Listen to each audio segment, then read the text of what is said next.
Right now, it's the time to buy gold and silver. The price is low. The price is low. It's fire sale time. And they are saying, let there be light in the world. Buy gold and silver. Not time to sell. Time to buy. I want to comment on a few things on more myths. More myths about holding gold and silver forever. Let them go when the price is high. Buy them back when the price is low. Look for the rates, look for the deals. When you make a profit, turn them over. Now, yeah, I was watching. I usually don't watch the channel anymore. I actually stopped listening pretty much all the silver pundits. I used to listen to one big one out there for a while, and I got fed up with it, the lousy predictions. But, I hear about this scenario where there's going to be this collapse of the currency. I don't think there's going to be collapse of the U.S. currency per se. Not the way it happened in Zimbabwe, not the way it happened in Germany, the Wehrmacht Republic in Germany. There's always this fear if you sell and you make 10,000%. You're lucky, you're not going to make till 10,000% anyway. But say you did. Well, I guess if you made 10,000%, that's going to tell you something's wrong right there. That's a red alert. I mean, if silver went up 10,000%, or more, then something's telling you. I'd be like a little leery about selling then too, because that tells you everything's collapsing. That's not going to happen that way in the United States. And that's where a lot of these conspiracy nutcases don't know what the hell they're talking about. And the reason I'm going to state this is because, for instance, in Germany, why was it different? It's because it was being forced upon them from the outside, war reparations. They had to pay back the debt. Now, the United States, you could say, has similar big debt that they have to pay back. No. Our people are going to say, we're not paying it, we're going to default. Now, that may lead to a worse situation, possibly, but maybe, maybe not. Maybe it'll lead to a worse situation where the people we owe the money to get clobbered and we're back on the top again like we were before. Completely. Sounds pretty evil, but that's exactly how the world works. And I'm just stating reality. This isn't like my wishful thinking. This is actually the way things play out. Now, where it can go bad for the United States, where there'd be a financial collapse of currency and all that type of stuff, is, say they default on a debt, then there's a war with China or something like that, and Russia or whatever, and it goes bad for the United States. The conflict goes bad. Then guess what's going to happen? We might have a real currency collapse. But I think by that situation, you're going to be in so much deep doo-doo that you're not going to care too much about your gold and silver. You're going to be thinking about survivability, because that would be a very bad situation. I don't think it's going to go to that situation.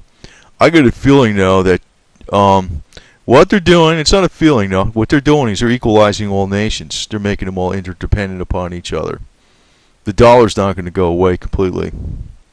Might be changed. Something might happen. Keep your gold and silver, but if you get stellar gains, sell some of it. Sell some of it. I'm not much into conspiracies like the way some people are, and you know what? I can really talk up some garbage that I know about. Not that I'm something special, but I've seen some things that are out there that it's like there's a whole financial underworld out there. Sure wish I got a piece of that, because I would have been buying gold and silver and storing the stuff, a lot more of it than I have. So it's a matter of, people are too worried about different things. They look at the Zimbabwe situation. And also want to point out, if any crackhead, and I'll call him that, they start telling you that silver is going to be 10 times worth more than gold, silver being 10 times worth more than gold, they are higher than a freaking cliff high. I mean, I don't know what to tell you. It's amazing how these people, if they were in a financial world, they'd be canned. They'd be done. So what do? They go play the conspiracy freaks. I hate to say it, but that's what they're doing. And, they're using people like the average person like a chump. When you get some gains on silver and gold, sell it in steps. Sell it in steps, especially if you're not debt free. Because say you got like a house or something like that, it's not debt free. You got a mortgage on it, and say your silver goes up to $70 an ounce this year. I think that's going to happen. I'm not BSing about that.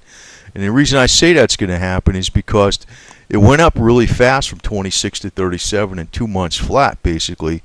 Why? Anticipation of QE. They were talking about QE all back in the last quarter of 2011. I was reviewing the articles. I was convinced until Bernanke opened up his mouth and knocked it down.